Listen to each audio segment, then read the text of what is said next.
नमस्कार, NB news देख रहे हैं आप और मैं हूं आपके साथ मुस्कान। स्वागत है आप सभी का राजधानी लाइव में। तो बात सबसे पहले राजधानी दिल्ली की कर लेते हैं, जहां पर राजेंद्र नगर विधानसभा सीट पर उपचुनाव के लिए आम आदमी पार्टी की तरफ से दुर्गेश पाठक को उम्मीदवार बनाया गया है। आम आदमी पार्टी के राज्यसभा सांसद संजय सिंह ने इस बात का ऐलान किया। राजेंद्र नगर सीट राघव चड्ढा के इस्तीफे के बाद खाली हुई थी, जिन्हें पार्टी ने पंजाब से राज्यसभा सदस्य बनाकर संसद भेज दिया था। ये विधानसभा सीट आम आदमी पार्टी के लिए प्रतिष्ठा की लड़ाई बन चुकी है। अब आम आदमी पार्टी ने इस सीट से अपने पत्ते खोल दिए हैं। वहीं आम आदमी पार्टी के नेता संजय सिंह ने राजेंद्र नगर विधानसभा सीट से उम्मीदवार के तौर पर दुर्गेश पाठक के नाम का ऐलान किया है। इस दौरान आम आदमी पार्टी नेता संजय सिंह ने कहा कि पार्टी के एमसीडी प्रभारी दुर्गेश पाठक राजेंद्र नगर विधानसभा सीट से हमारे उम्मीदवार होंगे। साथ ही उन्होंने बीजेपी को चुनौती भी दे डाली। संजय सिंह ने प्रेस कॉन्फ्रेंस में बीजेपी को चुनौती देते हुए कहा कि आदेश गुप्ता से कहना चाहता हूं कि दिल्ली एमसीडी के प्रभारी दुर्गेश पाठक राजेंद्र नगर में है, आइए उनका सामना कीजिए। तो आपको बता दें कि आम आदमी पार्टी ने दिल्ली की राजेंद्र नगर विधानसभा जो सीट है, राज्यसभा सीट जो है, वहां के लिए अब ये साफ कर दिया है कि वहां पर इस बार दुर्गेश पाठक को चुनावी मैदान में उतारा गया। आपको बता दें कि ये जो सीट है वो राघव चड्ढा के इस्तीफे के बाद खाली हुई थी। अब जिस तरीके से राज्यसभा चुनाव हो रहे हैं, नामांकन की प्रक्रिया जारी है, इसी को लेकर अब आम आदमी पार्टी ने बड़ा फैसला लेते हुए दुर्गेश पाठक, जो दिल्ली एमसीडी के प्रभारी हैं आम आदमी पार्टी की ओर से, उनको आम आदमी पार्टी ने राजेंद्र नगर सीट से उम्मीदवार बनाया है और उम्मीदवार बनाकर चुनावी मैदान में उतारा है। अब देखना होगा कि किस तरीके से वो ये सीट जीत पाते हैं या नहीं, ये देखने वाली बात होगी। आपको बता दें किसी के साथ संजय सिंह ने, आम आदमी पार्टी के जो नेता हैं संजय सिंह, उन्होंने ये साफ कर दिया है। उन्होंने कहा कि अगर बीजेपी ये उनका सामना करना चाहती है तो वो राजेंद्र नगर में है, वहां पर आइए और उनका सामना कीजिए। इस तरीके की बातें संजय सिंह ने कही। आपको बता दें कि राजेंद्र नगर जो सीट है वो राघव चड्ढा के इस्तीफे के बाद खाली हुई थी, जिन्हें पार्टी ने पंजाब से राज्यसभा सदस्य बनाकर संसद भेज दिया है। यह विधानसभा सीट आम आदमी पार्टी के लिए प्रतिष्ठा की लड़ाई बन चुकी है। अब आम आदमी पार्टी ने इस सीट से अपने पत्ते खोल दिए हैं।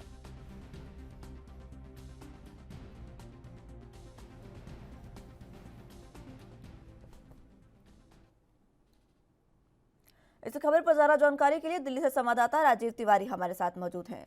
राजीव, फिलहाल जिस तरीके से राज्यसभा चुनाव है, नामांकन प्रक्रिया जारी है और इसी बीच अब आम आदमी पार्टी ने अपने पत्ते खोलते हुए दुर्गेश पाठक को बनाया है उम्मीदवार, किस तरीके से यहाँ पर ये समीकरण बनते नजर आ रहे हैं?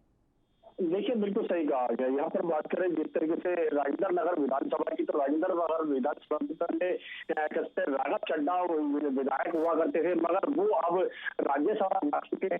सीधे सीधे कहे तो उनको राज्यसभा का सांसद घोषित कर दिया गया है। तो यहाँ पर बात करें जब सीट खाली हो गई है, यानी कि राजेंद्र नगर विधानसभा की जो विधायक है अब विधायक नहीं रहे हैं और उनकी जगह पर अब उपचुनाव किए जाएंगे और उपचुनाव के जरिए ही ये तय किया जाएगा कि राजेंद्र नगर विधानसभा का विधायक कौन होगा। भाजपा की तरफ से भी बड़े बड़े दावे देखने को मिल रहे हैं।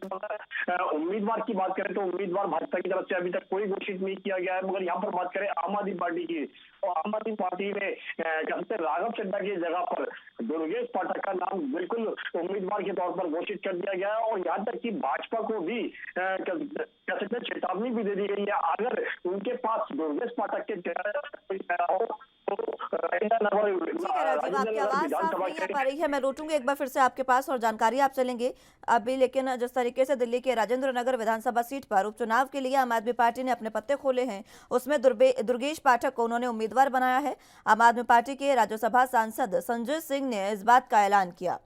आपको बता दें कि आम आदमी पार्टी के नेता संजय सिंह ने राजेंद्र नगर विधानसभा सीट से उम्मीदवार के तौर पर दुर्गेश पाठक के नाम का ऐलान किया और इस दौरान संजय सिंह ने कहा कि पार्टी के एमसीडी प्रभारी दुर्गेश पाठक राजेंद्र नगर विधानसभा सीट से हमारे उम्मीदवार होंगे।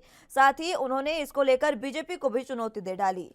संजय सिंह ने प्रेस कॉन्फ्रेंस में सीधे तौर पर कहा कि अगर आदेश गुप्ता से मैं कहना चाहता हूं कि दिल्ली एमसीडी के प्रभारी दुर्गेश पाठक राजेंद्र नगर में है, आइए और उनका सामना कीजिए। इस तरीके की बातें संजय सिंह ने कही है। आपको बता दें कि संजय सिंह आम आदमी पार्टी के नेता हैं और राज्यसभा सांसद भी हैं। उन्होंने ही दुर्गेश पाठक के नाम का ऐलान किया है। अब जिस तरीके से आम आदमी पार्टी लगातार अपना विस्तार करती जा रही है, राज्य दर राज्य अपना विस्तार कर रही है, उसी कड़ी में एक और नाम जोड़ते हुए दुर्गेश पाठक को उन्होंने राज्यसभा भेजने का फैसला किया है। अब राज्यसभा सदस्य बनाकर संसद उन्हें भेज दिया गया है। आपको बता दें कि इससे पहले ये जो सीट थी वो राघव चड्ढा के नाम थी। अब राघव चड्ढा के इस्तीफे के बाद ये सीट खाली हो गई थी, जिसके बाद अब नामांकन प्रक्रिया जहां पर शुरू हुई है, उसके बाद यहां से चुनाव जो है वो दुर्गेश पाठक को लड़ाया जा रहा है। आपको बता दें कि राजेंद्र नगर सीट जो है वो राघव चड्ढा के इस्तीफे के बाद खाली हुई थी, जिन्हें पार्टी ने पंजाब से राज्यसभा सदस्य बनाकर भेज दिया है। और अब ये विधानसभा सीट आम आदमी पार्टी के लिए प्रतिष्ठा की लड़ाई बन चुकी है, क्योंकि पहले ये सीट आम आदमी पार्टी के पास थी। राघव चड्ढा यहाँ से सांसद थे, लेकिन अब उनको पंजाब से जब राज्यसभा सदस्य बनाकर भेजा गया है, तो अब यह देखना होगा कि ये जो सीट है वो दोबारा आम आदमी पार्टी जीत पाती है या नहीं। इसीलिए आम आदमी पार्टी के लिए ये जो सीट है वो प्रतिष्ठा की लड़ाई बन चुकी है। अब आम आदमी पार्टी ने इस सीट से अपने पत्ते खोल दिए हैं और दुर्गेश पाठक को चुनावी मैदान में उतार दिया। आपको बता दें कि विधानसभा सीट जो है वो कहीं ना कहीं आम आदमी पार्टी के लिए चुनौती बनती जा रही है। अब देखना होगा कि इस पर आम आदमी पार्टी किस तरीके से फैसला लेती है, किस तरीके से चुनावी मैदान में उतरकर जीत दर्ज करती है। हालांकि दुर्गेश पाठक के नाम का ऐलान आम आदमी पार्टी ने कर दिया है।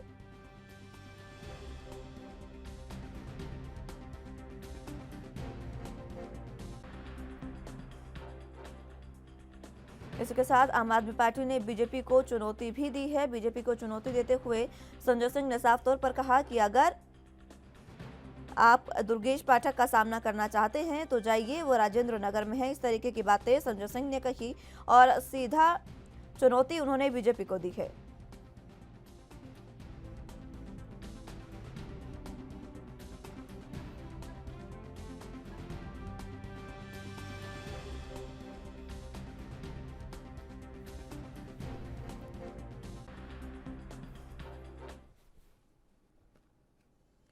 चलिए तो खबरों में आगे बढ़ते हैं। आगामी 3 जून को कानपुर देहात में एक बार फिर से राष्ट्रपति रामनाथ कोविंद अपने पैतृक गांव पहुंचेंगे, जिसको लेकर पिछले 1 महीने से प्रशासन पूरी तैयारियों में जुटा है।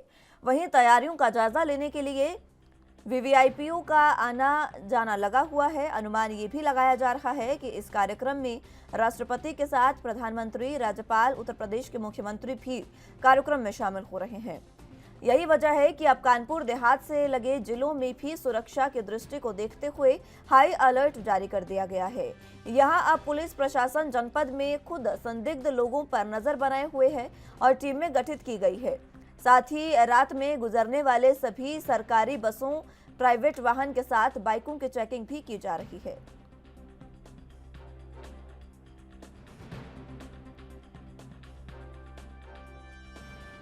जो की जा रही है, इसका क्या उद्देश्य, क्या कहना चाहिए?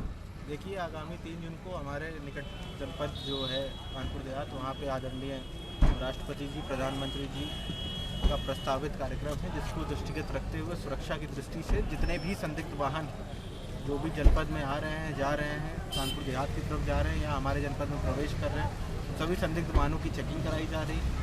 इसमें कई ऐसे वाहन भी पकड़े गए हैं जिसमें आगे पीछे नंबर नहीं है।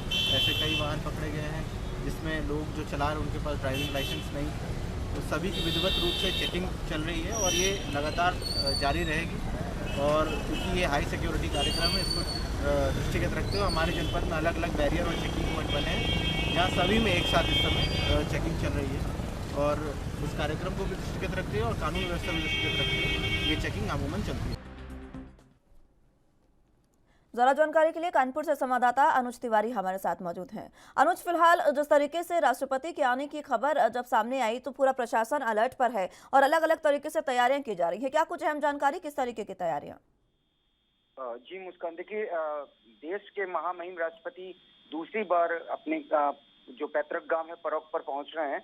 लगभग 3 जून को इनका ये संभावित कार्यक्रम निर्धारित किया गया है। ऐसा अनुमान लगाया जा रहा है कि इसमें राज्यपाल आनंदीबेन भी उपस्थित होंगी और साथ ही साथ प्रदेश के सीएम योगी आदित्यनाथ भी पहुंचेंगे। लेकिन इसके अलावा अगर हम बात करते हैं तो पीएम नरेंद्र मोदी का भी आने की ऐसी संभावनाएं जताई जा रही है। हालांकि इससे पहले जो परोक में वापसी किए थे, यानी कि जो महामहिम राष्ट्रपति जी हैं जो परोक में पहुंचे थे, वो लगभग 27 जून 2021 में आए थे। लेकिन उस समय पर इनका पुखाया, जो आसपास का जिला है पुखाया में भी इनका कार्यक्रम लगा था, जिस कारण से ये अपने पैतृक गांव में समय नहीं दे पाए थे। लेकिन जो ये कार्यक्रम इनका निर्धारित किया गया है 3 जून को, ऐसा माना जा रहा है कि पूरा ये कार्यक्रम 3 जून को परोक गांव में ही रहेगा। लगभग 1 घंटे की जनसभा को संबोधित करेंगे और उसके बाद आधे घंटे के आसपास का जो समय होगा उसमें अपने इष्ट मित्रों और साथ ही साथ परिजनों के साथ भी मुलाकात करेंगे, जिसके बाद ये हेलीकॉप्टर के द्वारा वापस लखनऊ पहुंचेंगे और लखनऊ से फिर होते हुए वो दिल्ली बाई प्लेन पहुंचेंगे। लेकिन ऐसा अगर हम बात करते हैं सुरक्षा व्यवस्था की, तो सुरक्षा व्यवस्था बहुत ज्यादा चाक चौबंद कर दी गई है, क्योंकि कानपुर देहात के आसपास के कई जिले हैं जिन पर बिल्कुल निगरानी बनाई गई है। अगर हम कानपुर भी विशेष बात करते हैं तो कानपुर में कमिश्नरेट लागू हो गई है, जिस कारण से कमिश्नर भी बिल्कुल सड़क पर आ चुके हैं और लगभग सभी आला अधिकारी, IPS अधिकारी जो हैं वो सड़क पर पहुंच करके जो जानकारियां हैं, साथ ही साथ इसके अलावा जो अन्य चीजें हैं जैसे कि निगरानी करना या संदिग्ध लोगों के ऊपर निगरानी करके उनको प्रतिबंधित करना, इस तरह की भी चीजें लगातार जारी हैं। अगर ऐसा अनुमान लगाया जा रहा है कि लगभग 3 बजे के लगभग 3 बजे के आसपास इनका हेलीकॉप्टर परोक गांव पहुंचेगा। परोक गांव के बाद लगभग 1 घंटे का जनसभा करेंगे और 4:40 पर ये वापस अपने लखनऊ की तरफ रवाना हो जाएंगे। और इसको देखते हुए आपको बता दूं कि कानपुर जो देहात है वहां पर लगभग 8 हेलीपैडों का निर्माण कराया जा रहा है। अभी तक ये जो मामला था वो एक ही जगह 8 हेलीपैड बनाए जा रहे थे, लेकिन कल की डेट में प्रमुख सचिव और इसके अलावा कुछ अन्य अधिकारी भी वहां पर पहुंचे, जिसके बाद उन्होंने 3 हेलीपैडों को अलग स्थान पर बनाना सुनिश्चित किया और 5 हेलीपैडों को अलग बनाना सुनिश्चित किया। क्योंकि देश से महामहिम यहाँ पर पहुंच रहे हैं, इस बात को देखते हुए सुरक्षा के जो इंतजाम है वो बिल्कुल पुख्ता किए जा चुके हैं। मुस्कान। ठीक है अनुज, जिस तरीके से यहाँ पर तैयारियां जारी है, राष्ट्रपति दूसरी बार यहाँ पर आ रहे हैं, प्रधानमंत्री के आने का भी कार्यक्रम है और बताया जा रहा है कि राज्यपाल और उनके साथ मुख्यमंत्री भी यहाँ पर मौजूद रहेंगे। तैयारियां जो है वो तो पूरी कर ली गई है, सुरक्षा को किस तरीके से यहाँ पर रखा जा रहा है? क्योंकि अभी अगर हमने पंजाब में जब जिस तरीके से देखा प्रधानमंत्री वहां पर आ रहे थे तो वहां पर भी चूक का कुछ मामला सामने आया था। अब महामहिम यहाँ पर आ रहे हैं, उनके साथ प्रधानमंत्री, इतनी बड़ी बड़ी हस्तियां एक साथ जब आ रही है तो सुरक्षा व्यवस्था किस तरीके की है?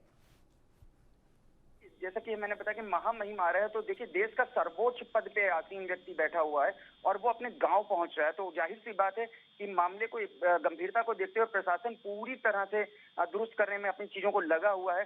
हालांकि अभी प्राप्त जानकारी के अनुसार ये पता चला है कि लगभग 5000 से अधिक के जो पुलिस बल हैं वो इसमें लगाए जाएंगे। साथ ही साथ PSC बलों का भी इसमें समावेश होगा और आवश्यकता पड़ने पर अन्य पुलिस बलों की या अन्य सेना के जवानों की भी इसमें सुरक्षा व्यवस्था पर उनकी सुनिश्चित की जा सकती है स्थितियां। लेकिन अगर बात करते हैं कि जैसे प्रधानमंत्री जी के साथ जो पंजाब में वाकया हुआ था, ये जो चीजें थी, उत्तर प्रदेश के अंदर ऐसा होने की स्थितियां न उत्पन्न हो, जिसको देखते हुए बिल्कुल सारी चीजें एकदम क्लियर है। क्योंकि देखिए हेलीपैड है बना हुआ है और स्थान पे हेलीपैड बनाया गया है और लखनऊ से उड़ान भर के हेलीकॉप्टर वाया सीधे स्थान पर पहुंचेगा और उसके बाद वो वहां से जनसभा को संबोधित करेंगे। क्योंकि यहाँ से आपको बता दूं कि ये केवल इनका पैतृक गांव का ही कार्यक्रम सुनिश्चित किया गया है, यहाँ से कोई अन्य कार्यक्रम नहीं लगाया गया है। ये यहाँ पर सुरक्षा को देखते हुए अगर हम एक और बात करते हैं तो देखिए कि जो हेलीपैड बनाए गए हैं तो उनको अलग अलग स्थान पर बना दिए गए। पहले ये था कि 8 के 8 जो हेलीपैड थे वो एक ही स्थान पर बनाए गए थे, लेकिन जब कल उन्होंने जो प्रमुख सचिव जी हैं उन्होंने जब यहाँ का दौरा किया तो उसके बाद 3 हेलीपैड अलग स्थान पर बनाए गए और 5 हेलीपैड अलग बनाए गए। अब जो महामहिम राष्ट्रपति जी हैं वो यहाँ पर लगभग 1 घंटे की तो जनसभा करेंगे। इसके अलावा गांव में पथरी देवी मंदिर है जहाँ पर, वहां जाकर के भी पूजा अर्चना करेंगे। इसके अलावा अपने इष्ट मित्रों से भी मिलेंगे। लगभग 1 घंटे 40 मिनट का ये कार्यक्रम इनका जो अभी तक संभावित बताया जा रहा है। हालांकि अभी प्रोटोकॉल जारी नहीं हुए हैं कि किस समय पर आप पाएंगे, लेकिन एक संभावित स्थितियां एकदम क्लियर कर दी गई हैं और सुरक्षा व्यवस्था को लेकर के एकदम चाक चौबंद व्यवस्था करी गई। आसपास के जिले के जो आला अधिकारी हैं, DM है, SSP है, कमिश्नर है, वो भी पूरी तरह से मुस्तैद हो चुके हैं। क्योंकि कोई भी घटना अगर न हो, इस बात के लिए वो पूरी तरह आश्वस्त होना चाहते हैं। तो लगभग जो परिस्थितियां अभी की अगर हम बता सकते हैं तो ये बिल्कुल स्थिति क्लियर हो चुकी है कि हर एक चीज पर, हर एक बिंदु पर बहुत गंभीरता से प्रशासन इस चीज को देख रहा है और सुरक्षा की जो व्यवस्थाएं एकदम सुनिश्चित करी जा चुकी है। मुस्कान। अनुज, बातें कुछ इस तरीके की भी सामने आ रही है कि महिलाएं कुछ अलग तरीके से प्रधानमंत्री और महामहिम का स्वागत करने की तैयारियां कर रही है, वो क्या कुछ जानकारी? मुस्कान, देखिए राष्ट्रनाथ कोविंद जी उत्तर प्रदेश में रहने वाले हैं, उत्तर प्रदेश के कानपुर देहात के रहने वाले हैं और कानपुर देहात में अपने साथ में शब्द जुड़ा हुआ है कानपुर देहात। देखिए कुछ ट्रेडिशंस होते हैं और खासकर अगर हमारे क्षेत्र का मतलब उनके जिलों का कोई व्यक्ति महामहिम के पद पर बैठा है तो वो खुशी जो होगी वो बिल्कुल अपार खुशी होगी। ऐसे में ऐसा अनुमान लगाया जा रहा है कि जो गांव की महिलाएं हैं या आसपास के लोग क्षेत्र की महिलाएं वो प्रधान महामहिम की जो स्वागत सम्मान करेंगी वो बिल्कुल ट्रेडिशन तरीके से करेंगी, एक सांस्कृतिक तरीके से उनका सम्मान किया जाएगा। हालांकि इस बात की अभी कोई विशेष जानकारी नहीं आई, लेकिन ये चर्चा जरूर चल रही है कि महिलाएं जो हैं एकजुट होकर के एक कुछ अलग व्यवस्थाएं बनाने की प्रयास कर रही हैं। हालांकि देखने की बात ये भी होगी क्या उन्हें अनुमति मिलेगी, क्योंकि देखिए महामहिम है, उनके पास जाना उनके पास पहुंचना एक बहुत ही कठिन बात होती है क्योंकि वो बहुत ही ज्यादा सुरक्षा घेरे पर होते हैं। लेकिन अब ये देखने वाली बात होगी कि जो महिलाएं सुनिश्चित कर रही हैं अपने स्वागत सम्मान के लिए जो तैयारियां कर रही हैं क्या वो हमें देखने को मिलता है या नहीं मिलता है। मुस्कान, खादी के कुर्ते पैजामे और सदरी की तैयारियां हो रही है, महिलाएं बना रही हैं और वो कह रही हैं कि वो खुद वहां जाकर प्रधानमंत्री और राष्ट्रपति को उसी से संबोधित करेंगी, उसे सम्मानित करेंगी। इस तरीके का जो ट्रेडिशन है जिस तरीके से हो रहा है उसको लेकर तैयारियां जारी है। अब कब तक राष्ट्रपति और प्रधानमंत्री यहाँ पर पहुंचेंगे और उसके साथ कब इनका कार्यक्रम जो है वो पूरा शुरू होगा? जैसे कि मैंने आपको बताया कि लगभग उम्मीद जताई जा रही है कि 2:23 पर लखनऊ से हेलीकॉप्टर के द्वारा ये महामहिम राष्ट्रपति जी उड़ान भरेंगे और वो हेलीकॉप्टर कानपुर देहात पर 3 बजे के आसपास लैंड होगा और जिसके बाद 3 बजे से 4 बजे तक वो 1 घंटे का प्रस्तावित दौरा, क्षमा चाहूंगा 1 घंटे का जो इनका जनसभा है वो जनसभा पूर्ण करेंगे और उसके बाद आधे घंटे का जो समय है उसमें वो पथरी देवी मंदिर में भी जाएंगे और साथ ही साथ अंबेडकर की मूर्ति का अनावरण का भी निरीक्षण करेंगे। इसके अलावा अपने इष्ट मित्रों के साथ भी मुलाकात करेंगे। अब यहाँ पर अगर देखिए जो मैं भी अब हम आप ट्रेडिशन की बात कर रहे थे, खादी तो शुरू से ही रामनाथ कोविंद जी को बहुत पसंद रही है क्योंकि परौक गांव एक बिल्कुल एकदम आप मान सकते हैं परौक गांव एक बहुत ही ज्यादा अलग तरह का गांव रहा है और जब भी महामहिम जी यहाँ पर पहुंचते हैं तो हमेशा एक कुछ नया सा देखने को मिलता है। लेकिन इस बार पूर्णतः इनका जो कार्यक्रम कराया गया, मैं पुस्तक से ही कह रहा हूँ कि पूर्णतः कार्यक्रम केवल गांव के लिए करवाया जा रहा है, विशेषकर उनका रूप। हालांकि अभी इसको ये भी माना जा सकता था कि जिस तरह से अभी आगामी चुनाव भी होने वाले हैं उसको लेकर के भी कहीं ना कहीं राष्ट्रपति प्रधानमंत्री जी भी आगमन कर सकते हैं और देश प्रदेश के जो सीएम हैं योगी आदित्यनाथ, इसके बाद राज्यपाल आनंदीबेन पटेल हैं, ये सारे लोग तो वहां पर मौजूद रहेंगे ही रहेंगे। लेकिन जो खादी की ये कुर्ते की तैयारी करी जा रही है, वो भेंट करने की बात करी जा रही है, ये बिल्कुल लगभग सही बात है। महिलाएं लगभग इसकी पूरी तरह से तैयारियां परिपूर्ण कर चुकी हैं। आगामी 3 जून को ये जो कुर्ते हैं वो उनको भेंट करेंगी और साथ ही साथ प्रमुख गांव से चूंकि महामहिम राष्ट्रपति कोविंद जी की एक विशेष लगाव रहा है अपने गांव के अंदर साथ में, तो ऐसा अनुमान लगाया जा रहा है कि इस बार का जो दौरा होगा महामहिम राष्ट्रपति जी का तो थोड़ा सा अलग हटके होगा, कुछ यादगार होगा। प्रधानमंत्री नरेंद्र मोदी के साथ वो होंगे, पहली बार देखा जाएगा अपने गांव के अंदर, वो पहली बार नरेंद्र मोदी जी के साथ होंगे, पहली बार वो सीएम योगी आदित्यनाथ के साथ अपने गांव के साथ इतना समय बिताएंगे, लगभग 1 घंटे 40 मिनट का समय जो रहेगा वो अपने गांव के अंदर बिताएंगे, ऐसा देखा जा रहा है। और इनके जो इस तरह का जो दौरा है ये इनके लिए एकदम यादगार साबित हो सकता है, ऐसा माना जा सकता है। मुस्कान, अनुज, क्या इस दौरान वहां के लोगों को कोई सौगात भी प्रधानमंत्री और राष्ट्रपति दे सकते हैं? देखिए मैं आपको बता रहा हूँ कि जैसे 2024 का समय करीब आ रहा है, लोकसभा के चुनाव आने वाले हैं, तो ऐसा अनुमान लगाया जा सकता है कि कुछ नई भेंट या कुछ नई चीजें गांव के लिए विशेषकर दी जा सकती है। अगर हम प्रधानमंत्री और नरेंद्र मोदी की बात करते हैं और हम महामहिम राष्ट्रपति जी की बात करते हैं तो कानपुर के अंदर भी उन्होंने कई चीजें उपलब्ध कराई हैं। कानपुर का जो मेन एंट्रेंस है, जैसे ही कानपुर के अंदर एंट्रेंस किया जाता है और लखनऊ की तरफ से जब आप आते हैं तो वाया उन्नाव होकर के आते हैं, तो मेन एंट्रेंस को एक ड्रीम प्रोजेक्ट की तरह बनाया गया था, क्योंकि महामहिम राष्ट्रपति का एक ड्रीम प्रोजेक्ट कहा जा रहा था कि उसे इतना खूबसूरत बनाया जाए कि एंट्रेंस करने के बाद ही उन्हें पता चले कि हम कानपुर के अंदर एंटर कर रहे हैं।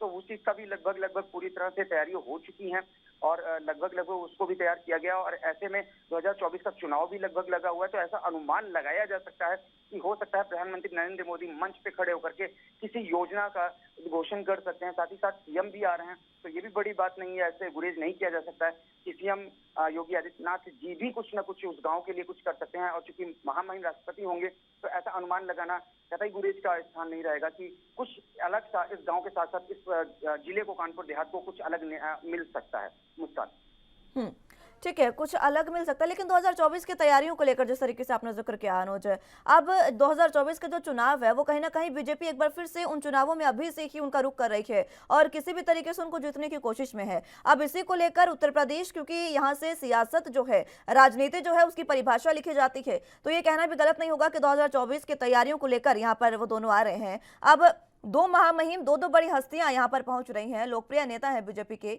लोगों में तो उत्साह है ही, बीजेपी कार्यकर्ताओं में किस तरीके का उत्साह है और तमाम लोगों में किस तरीके का उत्साह? बिल्कुल सही कह रही हैं। 2024 का चुनाव तो बिल्कुल सर पर आ गया है और प्रधानमंत्री नरेंद्र मोदी भी जमीनी स्तर पर उतर करके पूरी तरह से तैयारी कर रहे हैं। अब देखिए, जैसा आपने कहा कि दो बड़े नेता, बिल्कुल सही बात है। बीजेपी के दो बड़े लीडर, दिग्गज लीडर, एक तरफ महामहिम राष्ट्रपति कोविंद जी स्वयं खड़े हैं और दूसरी तरफ प्रधानमंत्री नरेंद्र मोदी भी हैं। उनके साथ पीछे उनकी जो अन्य लोगों में है, उनमें सीएम योगी आदित्यनाथ भी हैं, राज्यपाल आनंदीबेन पटेल भी हैं।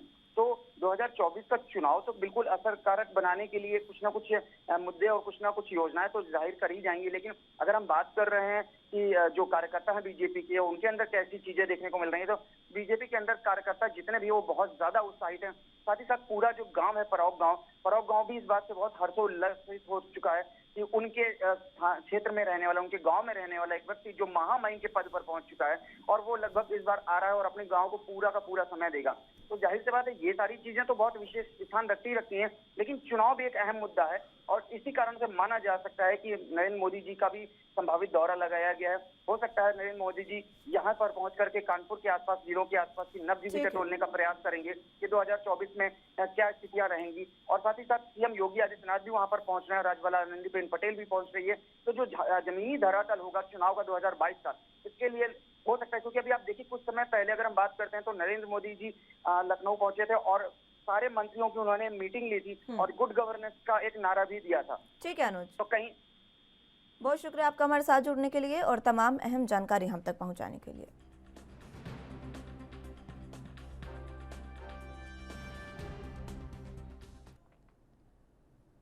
चलिए तो खबरों में आगे बढ़ते हैं। प्रदेश कांग्रेस के पूर्व अध्यक्ष और पूर्व नेता प्रतिपक्ष ने समान नागरिक संहिता को लेकर सरकार के कदम पर निशाना साधा। उन्होंने कहा कि सरकार और सत्तारूढ़ दल का महंगाई, बेरोजगारी और जन सरोकारों से लेना देना नहीं है। जनता का ध्यान भटकाने के लिए ऐसे मुद्दों को उछाला जाता है। पूर्व नेता प्रतिपक्ष प्रीतम सिंह ने आरोप लगाया कि चुनाव जीतने के लिए बीजेपी सरकार जिस तरीके से कृत्य कर रही है उससे सब अवगत हैं। बीजेपी का देश में एक ही एजेंडा है कि आपसी सौहार्द को समाप्त किया जाए। सत्तारूढ़ दल अंग्रेजों के रास्ते पर चल रहा है, बांटो और राज करो। बीजेपी का यही एजेंडा है कि देश को कितना नुकसान पहुंच रहा है, इससे कोई लेना देना नहीं है। सरकार को विकास से कोई मतलब नहीं है। महंगाई कैसे कम की जाए और जनता पर पड़ रहे बोझ को कैसे कम किया जाए, इसे लेकर कोई तैयारी बीजेपी की नहीं है।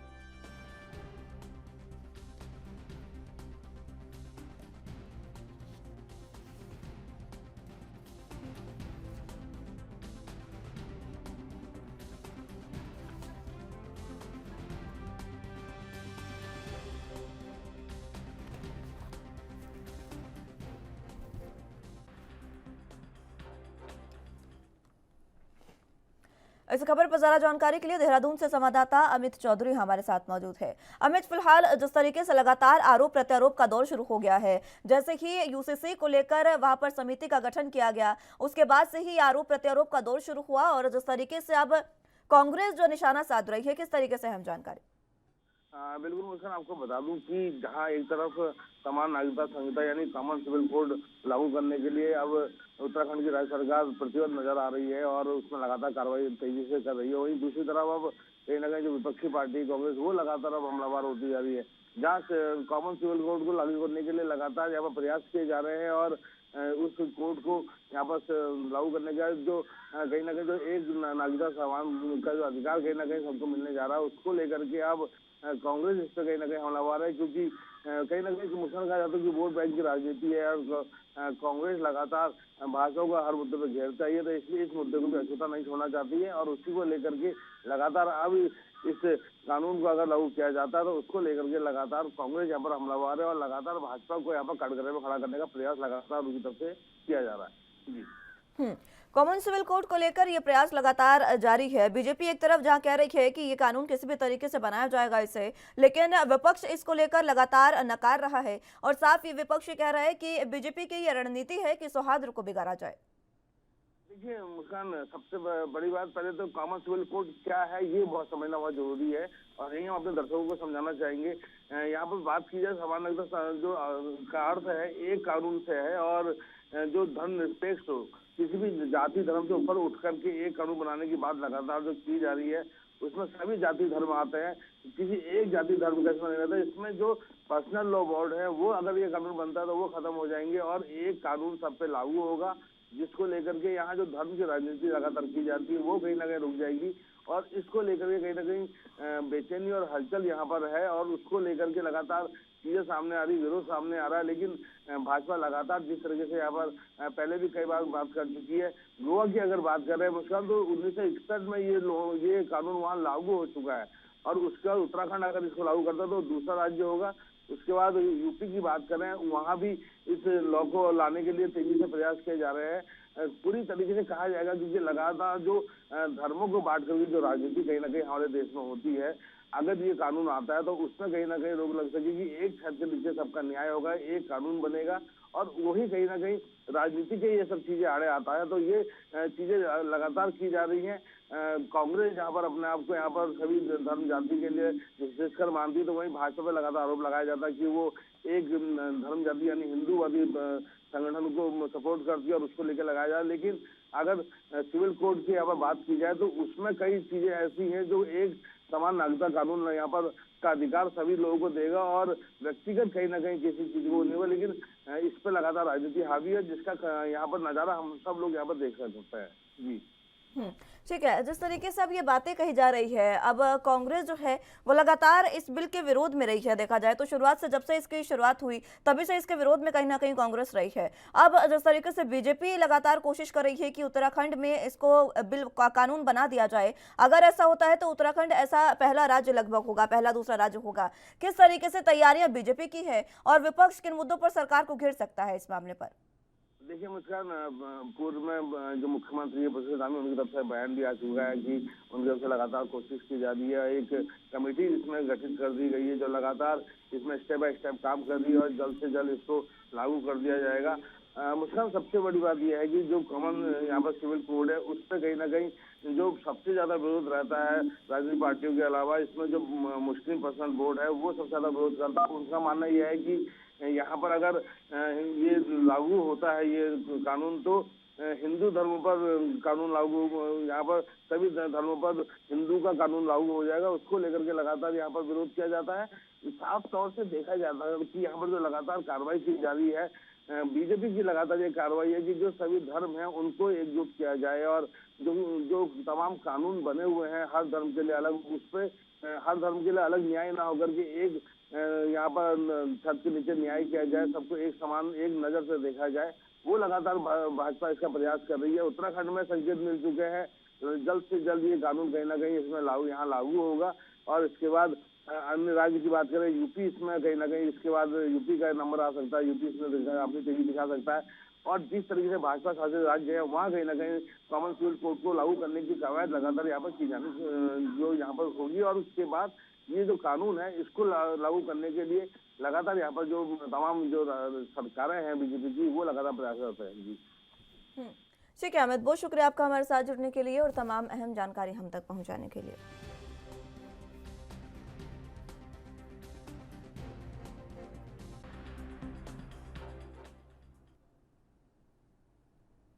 बुलेटिन में फिलहाल वक्त एक छोटे से ब्रेक का है, फौरन हाजिर होंगे।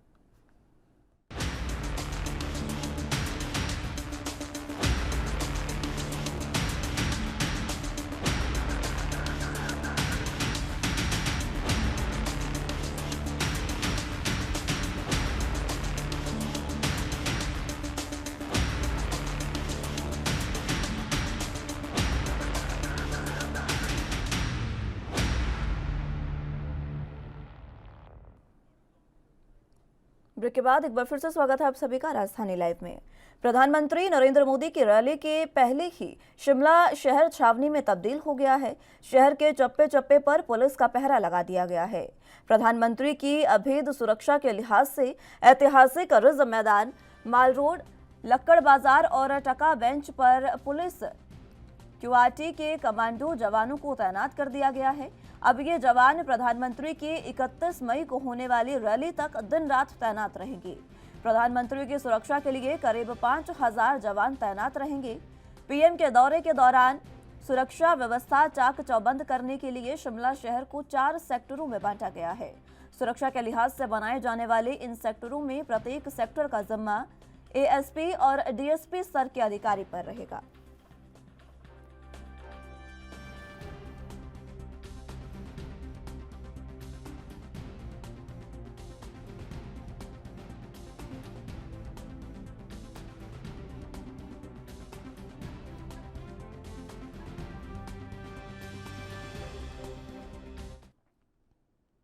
इस खबर पर ज्यादा जानकारी के लिए हिमाचल प्रदेश से ब्यूरो चीफ टीना ठाकुर हमारे साथ मौजूद हैं। टीना जी, फिलहाल जिस तरीके से बात की जाए प्रधानमंत्री की रैली की, पूरे 8 साल का कार्यकाल हो रहा है, जिसके बाद प्रधानमंत्री आ रहे हैं शिमला में और पूरे बड़ा कार्यक्रम यहां पर आयोजित किया गया है। सुरक्षा के लिहाज से जिस तरीके से तमाम बातें रखी गई है, किस तरीके की जानकारी? मैं बताऊं कि जो 31 मई की जो प्रधानमंत्री की जो रैली है वो रिच मैदान होगी। इस दौरान जो है आपको पहले बताया कि 20 मई को एसपीजी के जो कमांडोज है एसपी के अपने अधीन जो है शिमला शहर की जो सुरक्षा व्यवस्था वो ले चुकी है। इसके अलावा जो है प्रशासन ने जिस तरह का वो किया है, 5000 जो जवान है वो लगातार दिन और रात जब तक 31 मई को मोदी जी की रैली संपन्न नहीं होती तब तक वो तैनात रहेंगे। इन जवानों को जो है विभिन्न स्थानों पर तैनात किया गया है। जो रिच मैदान है जहाँ से प्रधानमंत्री सीटीओ से लेकर रिच मैदान, जहाँ से रिच मैदान पहुंचे अपना रोड शो करते हुए, वहाँ पे जो है हर कदम कदम पर चप्पे चप्पे पे पुलिस की तैनाती की गई है। इसके अलावा जो है जो तय रूट है जो शिमला से जब शिमला प्रधानमंत्री पहुंचेंगे तो 2 रूट उसमें प्रस्तावित किए गए हैं। एक तो वो सीधा नडेल से वो सीटीओ तक पहुंचेंगे गाड़ी में और उसके बाद सीटीओ से उनका रोड शो होना है। तो दूसरा जो प्रस्तावित रोड है वो छराबड़ा जो हेलीपैड है वहां से प्रस्तावित है शिमला के लिए। तो इन दोनों रूट से जो एसपीजी ने जो पुलिस जवानों की लगातार जो तैनाती कर दी है, कदम कदम पर शिमला में पुलिस के जवान मिलेंगे। यहाँ पे अभी मतलब अगर हम शिमला की बात करें, शिमला को देखने पर ये लग रहा है कि ये बिल्कुल छावनी की तरह तब्दील होती है। हर कदम पर पुलिस के जवान लगातार तैनात हैं और जो सुरक्षा व्यवस्था है उसमें लगातार जो क्यूआरटी के जवान है या विभिन्न जो हिमाचल के जो विभिन्न बटालियन की जो हिमाचल की पुलिस वो लगातार जो है सुरक्षा व्यवस्था को चाकबंद किए हुए हैं। टीना जी, फिलहाल जिस तरीके से प्रधानमंत्री आ रहे हैं हिमाचल प्रदेश शिमला में, वो आ रहे हैं यहाँ पर इस मैदान में ये कार्यक्रम होगा। अब सबसे अहम बात ये है कि शिमला में पर्यटकों का भी आना जाना लगातार लगा रहा है, क्योंकि गर्मी का मौसम है तो पर्यटक भी लगातार आ रहे हैं। किस तरीके से सुरक्षा के लिहाज से ये पुख्ता इंतजाम किए जा रहे हैं, क्योंकि जब पर्यटक आते हैं तो ये प्रशासन के लिए भी समझ पाना मुश्किल है कि कहीं उन पर्यटकों में ही छिपकर कोई आतंकी ना घुस जाए या किसी भी तरीके की आतंकी गतिविधि यहाँ ना हो या कोई अन्य गतिविधि। इसके लिए किस तरीके की तैयारियां हैं? जो पर्यटक आ रहे हैं क्या उनकी कोई जांच की जा रही है आने पर? फिलहाल तो मुस्कान अभी ऐसा नहीं है, लेकिन बताया जा रहा है कि 2 दिन पहले जो है वो सारे के सारे जो टूरिस्ट हैं जो यहाँ पर पहुंचेंगे उनकी जो जांच पहले जो यहाँ पे जो पुलिस की तैनाती है तो वहाँ पर होगी। लेकिन अभी फिलहाल की बात करें तो शिमला पुलिस ने ये प्लान बनाया है कि यहाँ पे जो पर्यटक जो पहुंच रहे हैं और भारी संख्या में, अगर हम बात करें कि बहुत भारी संख्या में पर्यटक शिमला में मौजूद है तो उनको कोई तकलीफ पहुंचे, उनको कोई जो ये मोदी जी की रैली है उससे कोई ज्यादा तकलीफ ना हो और ज्यादा उनको परेशानी ना हो, इसको ध्यान शिमला पुलिस रख रही है। हालांकि चप्पे चप्पे पे पुलिस है, फिर भी जो पर्यटक है उनको तरह की परेशानी ना हो इसके लिए तो अभी फिलहाल पुलिस ने उनको नहीं रोका ना टोका है। लेकिन अभी 2 दिन पहले ही, अगर रैली से ठीक 2 दिन पहले जब शिमला में जो पुलिस के जवान है, अगर आपको बताएं तो ये जो शिमला है उनको 4 सेक्टरों में फिलहाल जो बांटा गया है और जो ये 4 सेक्टर है इनकी जो इनकी कमांड है वो एएसपी और डीएसपी स्तर के अधिकारी को दी गई है। तो ये जो 4 सेक्टर है फिलहाल पुलिस की जो है निगरानी वो कर ही रख रही है, लेकिन फिलहाल जो है किसी को टोक नहीं रही है, किसी की तलाशी अभी नहीं चल रही है।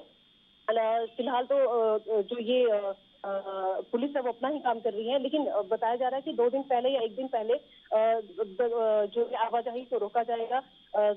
पुलिस जो रिच और मौके पर पहुंचे उनकी तलाशी या उनको जो है इस तरह से वो जो गेट होता है वहां से सुरक्षा के लिए जो तैनात जो चीजें हैं वहां से गुजारा जाएगा, ताकि किसी भी तरह की कोई लापरवाही सामने न आए। किरण जी, फिलहाल जिस तरीके से पहुंचेंगे प्रधानमंत्री यहाँ पर, 8 साल का कार्यकाल पूरा हो रहा है, उसको लेकर तैयारियां किस थीम पर ये जो कार्यक्रम है उसका आयोजन किया जा रहा है? क्या कोई थीम इसके लिए रखी गई है और इसके साथ तैयारियां कहाँ तक पहुंची है कार्यक्रम की? जी मुस्कान, अगर मैं आपको बताऊं कि जो केंद्र सरकार की जो 8 साल के उपलब्धियों भरा जो सफर है, उस जो सफल आयोजन है वो यहाँ पर किया जा रहा है। और उसमें जो है सीधे तौर पे जो अगर आपको बताएं कि शिमला ही नहीं, शिमला के लिए तो ये बहुत बड़ी बात है, लेकिन देश के पूरे कोने कोने से जो है सारे जो केंद्रीय मंत्री उनकी ड्यूटी हर राज्य में लगाई गई और सीधे जो मुख्यमंत्री को जो संवाद है यहाँ से प्रधानमंत्री करे। साथ ही जो 17 जो योजनाएं हैं केंद्र सरकार की, तो जिसके जो लाभार्थी हैं वो बताया जा रहा है कि अधिक लाभार्थी हैं वर्चुअल तौर पे प्रधानमंत्री से जोड़ेंगे और कुछ एक जो दोरफा जो संवाद प्रधानमंत्री का रहेगा। अगर आपको बताएं कि प्रधानमंत्री की जो रैली है ये 15 मिनट का उनका संबोधन रिच से रहेगा, जो स्थानीय जनता के साथ रहेगा, लेकिन अगर वर्चुअल संवाद की बात करें तो लगभग आधा घंटा वो लाभार्थियों से बात करेंगे। तो अगर हम थीम की बात करें तो फिलहाल यही है कि जो केंद्र सरकार की जो उपलब्धियों भरा सफर है, केंद्र सरकार ने 8 साल जो जनता के लिए जो योजनाएं चलाई है और उनसे जो लाभ मिला है, उनसे जो जीवन के स्तर में जो या आजीविका पाने में जो लाभ मिला, उस जो लाभार्थी है उनसे मतलब सीधा संदेश ये जाएगा कि केंद्र सरकार की जो 8 सालों का उपलब्धियों भरा सफर है वो आगे भी जारी रहेगा और इसके लिए हिमाचल की जो भाजपा सरकार है उसको रिपीट करने का भी यहाँ पे संभावनाएं जो है वो पुख्ता करेंगे प्रधानमंत्री ने। बिल्कुल टीना जी, दो चुनाव यहाँ पर हैं, 2 चुनावों के लिए यहाँ पर सीधे तौर पर कहा जा सकता है कि एक तीर से 2 निशाने वाली बात प्रधानमंत्री यहाँ पर करने जा रहे हैं, क्योंकि विधानसभा चुनाव भी हिमाचल में नजदीक है। इस साल के अंत में विधानसभा चुनाव होंगे और 2024 के चुनाव भी। किस तरीके से दोनों चुनावों को साधने के लिए यहाँ पर तैयारियां हैं? जी आपने बिल्कुल ठीक कहा, क्योंकि विधानसभा के जो चुनाव है इस साल के अंत में प्रस्तावित है। हालांकि बताया जा रहा है कि तो जो भाजपा है, क्योंकि अभी भाजपा को लग रहा है कि उनके पक्ष में सब कुछ और हिमाचल में जो रिवायत रही है सरकारी चेंज जो होती है हर 5 साल बाद, रिवायत भाजपा यहाँ पे भी चेंज करना चाहेगी। तो इसके लिए जो भाजपा है वो पूरी तैयारी कर रही है और इसी कड़ी में जो बहुत बड़ा जो कार्यक्रम है उसकी जो मेजबानी हिमाचल को इसी कड़ी के तौर पर मिली है। और अगर हम बात करें लोकसभा चुनाव की तो 2024 में जो लोकसभा चुनाव है अभी फिलहाल की बात करें तो 3 जो लोकसभा की सीटें हैं वो भाजपा के पास है, एक जो उपचुनाव है वो कांग्रेस जीता है। तो जो भाजपा है वो 4 सीटों पर तो अपना वर्चस्व स्थापित करना ही चाहेगी, क्योंकि 2014 और 19 के चुनाव में भी चारों की चारों सीटें भाजपा की जुड़ी हिमाचल की जनता ने डाली थी। तो वो चाहेंगे कि 24 के चुनाव में भी यहाँ की जनता जो है वो सहयोग करे भाजपा को। और उससे पहले जो है विधानसभा चुनावों के को अगर हम ध्यान में रखें तो भाजपा कहीं ना कहीं इस बात को लेकर काफी अगर हम ये बात करें कि दबाव में भी है तो ये गलत नहीं होगा, क्योंकि यहाँ पे कभी भी सारे विपरीत नहीं हुए हिमाचल में। और उत्तराखंड और उत्तर प्रदेश में जिस तरह से भाजपा की सरकार रखी हुई है तो हिमाचल में भी ये रिवायत भाजपा बदलना चाहिए और चाहेगी कि यहाँ का जो लगातार जो ट्रेंड रहा है राजनीति का उसको बदले और यहाँ पे भी भाजपा सरकार एक बार फिर मिशन रिपीट करे। तो इसको जो ध्यान में रखते हुए ये बड़े बड़े कार्यक्रम आयोजित किए जा रहे हैं। क्या हिमाचल प्रदेश को कोई सौगात भी देंगे प्रधानमंत्री नरेंद्र मोदी इस कार्यक्रम के जरिए? जी बताया यही जा रहा है कि वैसे तो जो पूरे देश में जो एक प्रधानमंत्री किसान सम्मान निधि की जो योजना चल रही है उसकी जो एक जो राशि वो यहाँ से ही वो 31 मई को जारी करेंगे। दूसरा जो है हिमाचल के जो बड़ी सौगातें हैं वो प्रधानमंत्री से यहाँ की जनता भी उम्मीद कर रही है, विपक्ष भी उम्मीद कर रहा है और सरकार भी उम्मीद कर रही है कि प्रधानमंत्री यहाँ से खाली हाथ लौटते हैं तो निश्चित तौर पर विपक्ष के निशाने पर भाजपा करेगी, क्योंकि प्रधानमंत्री की बड़ी रैली यहाँ पर हो रही है, इतना उपलब्धियों बड़ा सफर वो यहाँ पे गिनाने जाएंगे। तो अगर उन उपलब्धियों में कुछ और योजनाएं वो ना शामिल करेगी, जैसे आपको पहले मैंने बताया कि जो हिमाचल का सबसे बड़ा जो सपना है, जो सबसे बड़ी उम्मीद है बल्क ड्रग पार्क की यहाँ पर है, क्योंकि अगर वो पार्क हमें मिल जाता है तो हिमाचल एशिया में सबसे बड़ा जो दवा निर्माता के तौर पर उभर जाएगा। तो फिलहाल तो बड़ा जो प्रोजेक्ट है वो हिमाचल चाहेगा कि प्रधानमंत्री यहाँ से उनकी गोद में डाले, क्योंकि इसका जो सीधा श्रेय है वो भाजपा सरकार को जाएगा। इसके अलावा भी कई योजनाएं कई परियोजनाएं बताया जा रहा है कि प्रधानमंत्री यहाँ से सौगातें देंगे हिमाचल।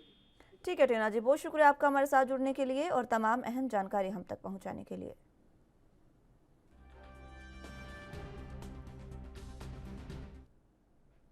अब बात मुंबई की कर लेते हैं, जहां पर मनसे अध्यक्ष राज ठाकरे उनकी मौजूदगी में पदाधिकारियों और कार्यकर्ताओं की बैठक हुई।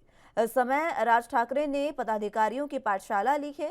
राज ने कहा कि सोशल मीडिया पर पार्टी के आधिकारिक प्रवक्ता ही पार्टी का पक्ष लेंगे, बाकी के बिना व्यापार ना करें। इससे पहले राज जैसे ही हॉल के अंदर पहुंचे, मीडिया के कैमरे उनकी तस्वीर खींचने के लिए तैयार थे, लेकिन मीडिया के कैमरामैन और फोटोग्राफरों के बिना माला पहने राज ठाकरे की लगातार तस्वीरें ली। कैमरामैन और पत्रकारों को अनुशासित देखकर राज ठाकरे भी अभिभूत हो गए।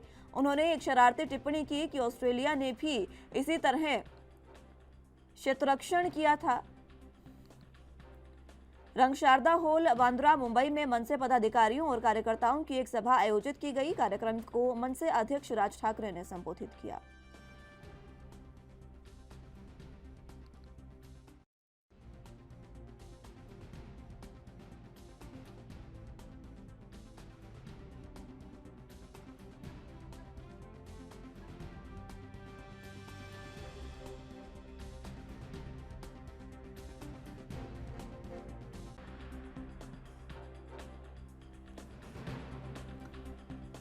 तो आपको बता दें कि लगातार महाराष्ट्र में राजनीति गर्माती जा रही है। महाराष्ट्र की बात करें तो अलग अलग तरीके से महाराष्ट्र में राजनीति हो रही है और इसी को लेकर राज ठाकरे ने एक बैठक की अपने पदाधिकारियों के साथ। उन्होंने ये बैठक की और बैठक में उन्होंने कई अहम मुद्दों पर चर्चा की। लेकिन उससे पहले जिस तरीके से यहाँ पर मनसे प्रमुख ने बैठक की, इससे पहले भी उनका अयोध्या दौरा था लेकिन वो रद्द हो गया था। उसके बाद अब कार्यकर्ताओं के साथ उन्होंने बैठक की और उस समय राज ठाकरे ने पदाधिकारियों की पाठशाला ली है। राज ने कहा कि सोशल मीडिया पर पार्टी के आधिकारिक प्रवक्ता ही पार्टी का पक्ष लेंगे, यानी कि किसी भी प्रवक्ता को उन्होंने टीवी पर या सोशल मीडिया पर बैठने से साफ मना कर दिया है। मनसे अध्यक्ष राज ठाकरे ने यह ऐलान किया है कि उनका कोई भी प्रवक्ता जो है वो मीडिया के कैमरे पर नहीं आएगा। हालांकि आधिकारिक प्रवक्ताओं को ये छूट रहेगी। इससे पहले राज जैसे ही हॉल के बाहर पहुंचे तो मीडिया के कैमरे ने उनकी तस्वीरें लेनी शुरू की।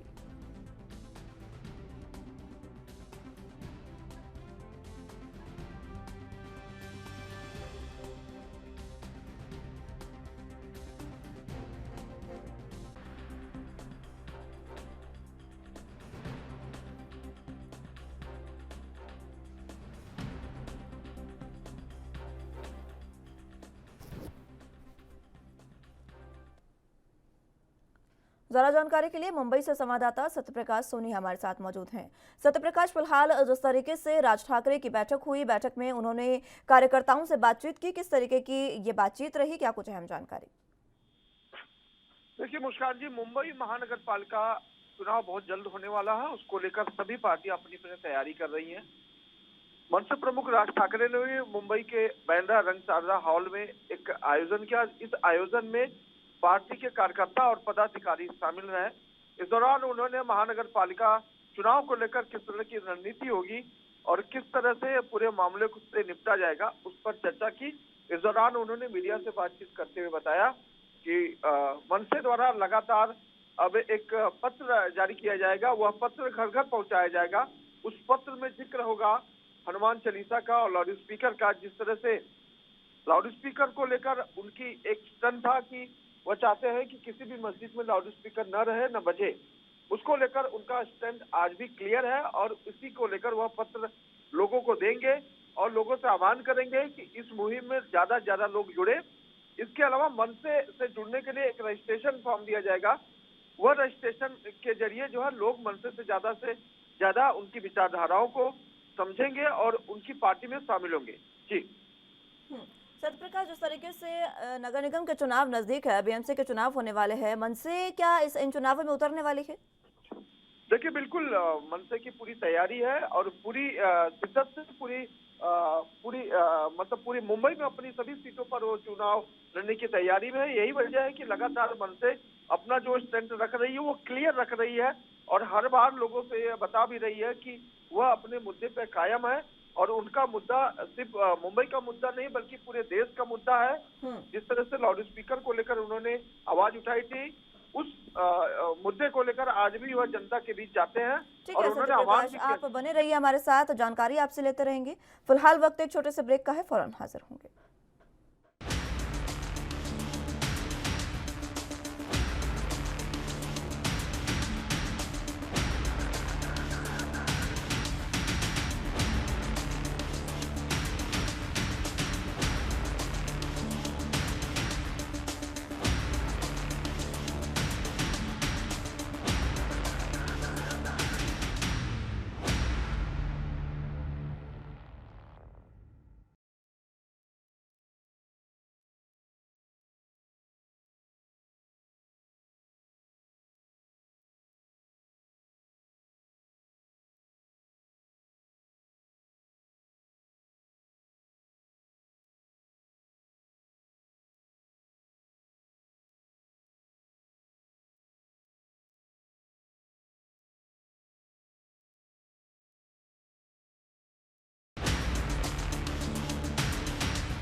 ब्रेक के बाद एक बार फिर से स्वागत है आप सभी का राजधानी लाइव में। तो बात मुंबई की कर रहे थे।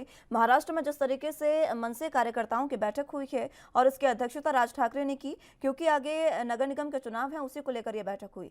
द्वारा जानकारी के लिए संवाददाता सत्यप्रकाश हमारे साथ मौजूद हैं। सत्यप्रकाश, फिलहाल जिस तरीके से आप बता रहे थे कि बैठक नगर निगम का चुनावों को लेकर हुई है, इन चुनावों में मनसे भी उतरने वाली है, किस तरीके की तैयारियां मनसे कर रही है?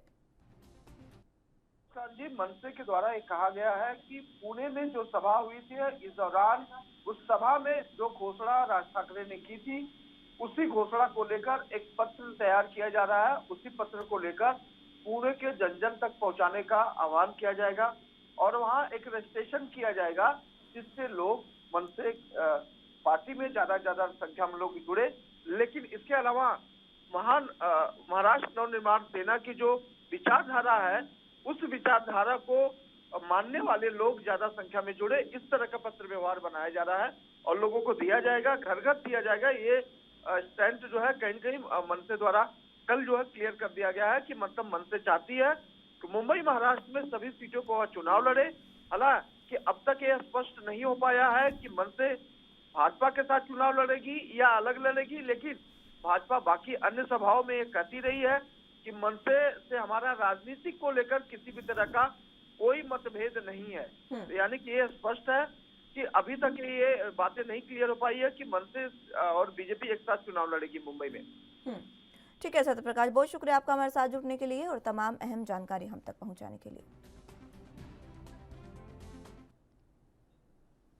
बात जम्मू कश्मीर की कर लेते हैं, जहां पर घाटी में आतंकियों पर बढ़ते हमलों का जवाब देने और वहां रह रहे अल्पसंख्यकों का मनोबल बढ़ाने के लिए शिवसेना नेता ठाकरे का 29 जून को चलो कश्मीर कार्यक्रम का आयोजन किया जाएगा।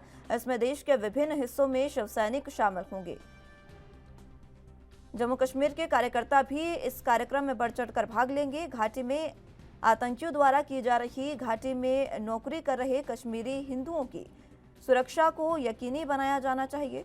उन्होंने कहा कि 2019 में अनुच्छेद 370 निरस्त करते समय घाटी के विकास और हिंदुओं की सुरक्षा को लेकर जो दावे सरकार ने किए थे, मगर ये सब आज खोखले साबित हो रहे हैं। ऐसे में हिंदू क्या करे, यही कारण है कि शिवसेना ने 29 जून को कश्मीर घाटी कूच करने का मन बनाया है।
इस खबर पर ज्यादा जानकारी के लिए जम्मू कश्मीर से संवाददाता रविंद्र श्रीवास्तव हमारे साथ मौजूद हैं।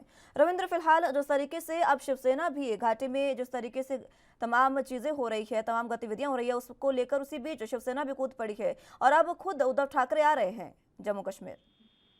जी बिल्कुल, देखिए कहीं ना कहीं जिस प्रकार से घाटी के अंदर हत्याएं हो रही हैं, खासकर के चुनिंदा हत्याएं, हिंदुओं को और अल्पसंख्यकों को निशाना बनाया जा रहा है। जो बाहरी राज्यों से काम करने वाले लोग वहां पहुंच रहे हैं, उनको निशाना बनाया जा रहा है और इसी को लेकर शिवसेना जो है वो मुखर हो चुकी है और कह रही है कि 29 जून को कश्मीर चलो का नारा उसने दिया है। क्योंकि कहा जाए तो वहां पर जिस प्रकार से 370 हटने के बाद भाजपा ने एक कहा था कि वहां पर अमन शांति की प्रक्रिया जो है उसको बहाल किया जाएगा, सुरक्षा दी जाएगी और ये पीएम पैकेज के तहत जो कश्मीरी पंडित वहां पर काम करने गए पहुंचे थे उनको सुरक्षा दी जाएगी। लेकिन उन्हीं कश्मीरी पंडितों को चुन चुनकर आतंकी जो है निशाना बना रहे हैं। तो ऐसे में शिवसेना ने भी कहा है कि हम उन आतंकवादियों को जवाब देने और जो केंद्र में भाजपा सरकार बैठी है उसकी नीतियों के विरोध में 29 जून को वो कश्मीर की ओर कूच करेंगे। तो ये दर्शाता है कि कहीं ना कहीं जिस प्रकार से भाजपा कहा जाए तो जिस प्रकार से शिवसेना कह रही है कि भाजपा वहां पर कहीं ना कहीं फेल होती नजर आई है, तो इसी को लेकर 29 जून को उन्होंने कश्मीर चलो का नारा दिया है। रविंद्र, क्या कुछ जो शिवसेना है, क्या कुछ पॉलिटिक्स के कारण ये हो रहा है, राजनीति के कारण ये हो रहा है? ये तो साफ सी बात है, दिख भी रहा है, लेकिन बीजेपी की इस पर क्या कुछ प्रतिक्रिया आप सामने आ रही है? देखिए, कहीं ना कहीं शिवसेना जो है वो अपनी एक ग्राउंड बनाने की कोशिश जो है जम्मू कश्मीर में कर रही है, क्योंकि यहाँ पर शिवसेना का इतना प्रभाव नहीं है, लेकिन उसके बावजूद जो है वो कोशिश कर रही है कि किसी ना किसी तरीके से, क्योंकि चुनाव जो है आने वाले हैं, परिसीमन आयोग ने अपनी अंतिम रिपोर्ट जो है वो सौंप दी है सरकार को, और उसके बाद अब यही अटकलें लगाई जा रही हैं। और भाजपा भी जिस प्रकार से अपनी गतिविधियां भाजपा ने बढ़ा दी हैं, तो ऐसे में चुनाव दिसंबर तक हो जाना जो है वो कहीं ना कहीं तय लग रहा है। तो ऐसे में हर पार्टी जो है वो लगातार अपनी राजनीतिक रोटियां सेकने के लिए ऐसे कदम उठा रही है। तो कहा जाए तो भाजपा की तरफ से भी जो है यही कहा जा रहा है कि केंद्र सरकार जो है वो लगातार अपना काम कर रही है, वहां की सुरक्षा एजेंसियां लगातार काम कर रही हैं, आतंकियों को चुन चुन कर मारा जा रहा है। जो भी आतंकी जो है वो अपनी नापाक हरकत को अंजाम देता है तो उसको दूसरे या उसके तीसरे दिन ही उस आतंकी को उसके अंजाम तक पहुंचा दिया जाता है। वो भी ऐसा रहा है और लगातार आतंकियों के ऊपर कार्रवाई जो है वो की जा रही है। और पिछले अगर जनवरी से लेकर अगर अब तक की बात करें तो 80 से ज्यादा आतंकी जो है वो मारे गए हैं, और 27 से 28 आतंकी जो है पाकिस्तानी उनको ढेर किया गया है। तो ये सब चीजें जो है दर्शाती हैं कि केंद्र सरकार की तरफ से जो वहां पर आतंकियों को लेकर जो नीति बनाई गई थी कि उनको बख्शा नहीं जाएगा, उस पर वो पूरी तरह से काम जो है वो हो रहा है।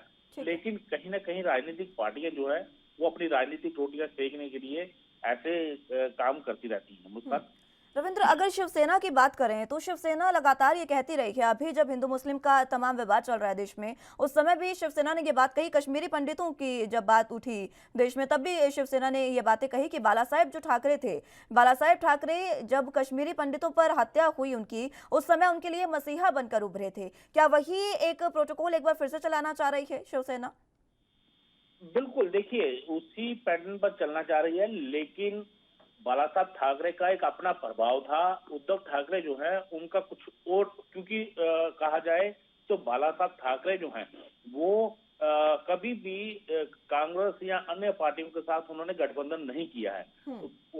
उनके अपने एक असूल थे, लेकिन कहीं ना कहीं जिस तरह से उद्धव ठाकरे ने सीट हासिल करने के लिए कांग्रेस का समर्थन लिया, अन्य पार्टियों का समर्थन लिया, तो ऐसे में कहा जाए तो ये एक राजनीतिक रोटियां सेकने वाला एक जो है चलन जो है वो शिवसेना की तरफ से चलाया जा रहा है। तो कहीं ना कहीं साफ लग रहा है कि जिस प्रकार से 29 जून को कहा जा रहा है कि कश्मीर चलो का नारा जो है वो दिया गया है, तो ऐसे में घाटी के अंदर जो है शिवसेना का प्रभाव जो है वो इतना ज्यादा रहेगा नहीं। ठीक है। और रविंद्र, दूसरी तरफ अगर बात करें बीजेपी की, तो बीजेपी शिवसेना को हमेशा से ये कहती आई है, जब से कांग्रेस का सहारा लिया उन्होंने महाराष्ट्र में सरकार बनाने में, तीन सरकारें महाराष्ट्र में जब सरकार चला रही है, तीन पार्टियां मिलकर सरकार चला रही है, तभी से बीजेपी आरोप लगा रही है कि जो अब जो शिवसैनिक है वो असली शिवसैनिक नहीं है। जी देखिए, आरोप प्रत्यारोप जो है वो एक दूसरे के ऊपर लगाए जाते हैं। जैसा मैंने पहले कहा कि जब बाला साहब ठाकरे बॉम्बे में मौजूद थे, जब वो जिंदा थे, तब जो है उस समय शिवसेना का एक अलग ही प्रभाव वहां पर नजर आता था। लेकिन अब उद्धव ठाकरे ने तीन पार्टियों का सहारा लेकर अपनी चीफ मिनिस्टर की गद्दी हासिल की है। तो ऐसे में भाजपा का आरोप लगाना बिल्कुल जायज है, क्योंकि कहा जाए तो जिस प्रकार से पार्टियां लगातार अपनी राजनीतिक रोटियां सेक रही हैं, तो ऐसे में भाजपा भी आरोप जो है वो कहीं ना कहीं शिवसेना के ऊपर लगा रही है। उसका बहुत शुक्रिया आपका हमारे साथ जुड़ने के लिए और तमाम अहम जानकारी हम तक पहुंचाने के लिए।